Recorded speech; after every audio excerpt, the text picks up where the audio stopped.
بسم اللہ الرحمن الرحیم۔ رحمت دو عالم صلی اللہ علیہ وسلم کا خطا کاروں اور گنہگاروں کے ساتھ کیا رویہ تھا، اس پر گفتگو ہو رہی ہے۔ خطا کاروں کے بارے میں اس سے پہلے گفتگو کی جا چکی ہے اور آپ کو یہ بھی بتایا جا چکا ہے کہ خطا کار کسے کہتے ہیں اور گنہگار کسے کہتے ہیں۔ خطا کار وہ آدمی جس کو یہ پتہ نہیں ہے کہ جو عمل میں کر رہا ہوں یہ شریعت کے خلاف ہے، وہ نادان ہے، وہ ناواقف ہے۔ اور گنہگار وہ آدمی کہ جو عمل کر رہا ہے اس کو پتہ ہے کہ یہ شریعت کے خلاف ہے، پھر بھی عمدن اور قصدن اس کو کر رہا ہے، اس کا ارتکاب کر رہا ہے۔ منہیات یعنی شریعت نے جن چیزوں سے روکا ہے ان کا ارتکاب کرنا یہ جرم عظیم ہے، بڑا جرم ہے، اور کسی بھی مذہب میں ایسے مجرم کو قابل معافی نہیں سمجھا جاتا ہے، اسے سزا دی جاتی ہے۔ لیکن رحمت دو عالم صلی اللہ علیہ وسلم کی سیرت کا اور آپ کی زندگی کا جب ہم مطالعہ کرتے ہیں تو ہمیں پتہ چلتا ہے کہ ایسے مجرموں کے ساتھ بھی آپ صلی اللہ علیہ وسلم نرمی اور سختی دونوں طرح کا معاملہ فرمایا کرتے تھے۔ کسی بھی مجرم کو یک لخت فوراً کیفر کردار تک پہنچا دینا، اسے سزا دینا، یہ بعض مرتبہ مزید تباہی کا اور نقصان کا باعث ہو جاتا ہے۔ اس لیے اسلام نے جرم اور سزا کے دفعات میں تدریج کا، درجہ بر درجہ کا اصول اسی مقصد کے پیش نظر رکھا ہے کہ مجرم کو جرم سے باز آنے کا موقع مل جائے، اس کی اصلاح کی کوشش کی جائے، پھر اس کے خلاف آخری فیصلہ سنایا جائے۔ رحمت دو عالم صلی اللہ علیہ وسلم کی مجلس میں آپ کی خدمت میں خود مجرم اپنے جرم کا اعتراف کرتے ہوئے حاضر ہوتے تھے، کبھی ان کو جرم میں گرفتار کر کے حاضر بھی کیا جاتا تھا، لیکن آپ صلی اللہ علیہ وسلم ان کے ساتھ کبھی سختی کا برتاؤ نہیں کرتے تھے۔ آپ انہیں سمجھاتے تھے، ان کی اصلاح کی بھرپور کوشش کرتے تھے، شریعت کا صحیح علم، صحیح جانکاری ان تک پہنچاتے تھے، احکام کی تبلیغ فرمایا کرتے تھے اور ان کی اصلاح کی ہر ممکن کوشش کیا کرتے تھے۔ حضرت ابو ہریرہ رضی اللہ تعالیٰ عنہ حاضر باش صحابی ہیں، صحابہ میں سب سے زیادہ روایتیں انہی سے مروی ہیں۔ کہتے ہیں کہ ہم اللہ کے نبی صلی اللہ علیہ وسلم کی مجلس میں بیٹھے تھے کہ ایک آدمی آیا، کہنے لگا یا رسول اللہ ہلک تو میں ہلاک ہو گیا۔ آپ نے پوچھا کیا ہوا؟ کہنے لگا کہ رمضان میں روزے کی حالت میں نے اپنی بیوی سے جمع کر لیا ہے۔ آپ صلی اللہ علیہ وسلم نے اس سے کہا کہ کیا غلام آزاد کرنے کے لیے ہے تیرے پاس؟ کہنے لگا نہیں۔ آپ صلی اللہ علیہ وسلم نے کہا کیا مسلسل 2 مہینے روزے رکھ سکتا ہے؟ کہنے لگا کہ میری طاقت میں نہیں ہے، بس میں نہیں ہے۔ آپ صلی اللہ علیہ وسلم نے کہا مسکینوں کو کھانا کھلاؤ، اس کے پاس کچھ تھا نہیں۔ صحابی کہتے ہیں ہم حضور صلی اللہ علیہ وسلم کی مجلس میں بیٹھے تھے کہ اتنی دیر میں ایک آدمی بڑا سا ٹوکرا کھجوروں کا بھر کے لے آیا۔ اللہ کے نبی صلی اللہ علیہ وسلم نے کہا وہ سوال کرنے والا کہاں ہے، وہ ہلاک ہونے والا کہاں ہے؟ صحابی نے کہا یا رسول اللہ حاضر ہوں۔ آپ صلی اللہ علیہ وسلم نے کہا کہ یہ لے جاؤ کھجوروں کی ٹوکری اور محتاجوں پر اس کو صدقہ کر دو، ان کو کھلا دو۔ کہنے لگا یا رسول اللہ مدینے میں مجھ سے زیادہ محتاج کوئی اور ہو سکتا ہے؟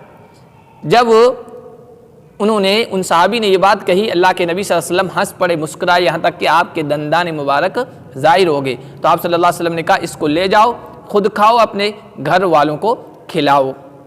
اب دیکھیے کہ یہ صحابی آئے ہیں اور انہوں نے جو جرم کیا وہ عمدن کیا، قصدن کیا، شریعت کے مسئلے کا علم تھا، اسی وجہ سے تو آ کر کہا یا رسول اللہ میں ہلاک ہو گیا، کیونکہ جرم کے عظیم ہونے کا ان کو پتہ تھا، پھر بھی ارتکاب کیا۔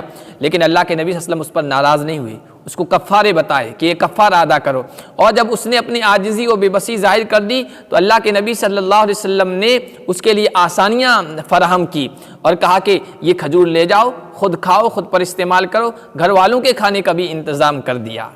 ایک اور واقعہ اس سے بھی زیادہ سنگین اور بہت خطرناک مجرم کے سلسلے میں نبی پاک صلی اللہ علیہ وسلم کا رحم و کرم دیکھیے اور شفقت اور رحمت دیکھیے۔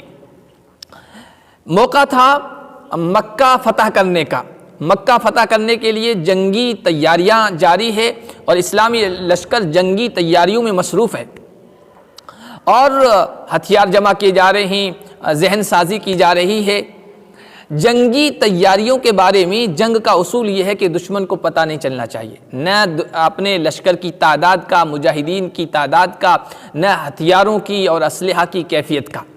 اور اگر کوئی اس سلسلے میں دشمنوں کو پتہ بھیجتا ہے، اس کی جانکاری دیتا ہے اور اس کی اطلاع کرتا ہے تو ملکوں کے قانون میں اسے جاسوس کہا جاتا ہے اور اس کا جرم ناقابل معافی ہوتا ہے۔ اس کی ایک ہی سزا ہوتی ہے کہ اس کو پھانسی پر لٹکا دیا جائے، اسے قتل کر دیا جائے۔ حضور کے ایک صحابی حاطب بن ابی بلتع، انہوں نے اس پوری جنگی تیاری کے سلسلے میں اپنے ایک قاصد کو بھیج کر مکے والوں کو اطلاع کرنی چاہیے۔ اللہ کے نبی صلی اللہ علیہ وسلم کو پتہ چل گیا، اللہ کے نبی نے اپنے قاصد پیچھے بھیجے، اور وہ قاصد ایک عورت تھی، اس کی حاطب بن ابی بلتع رضی اللہ تعالیٰ عنہ کی، اس کو گرفتار کر کے لایا گیا۔ حضرت حاطب کو حضور کی خدمت میں طلب کیا گیا، وہ آئے، کہا حاطب یہ کیا ہے؟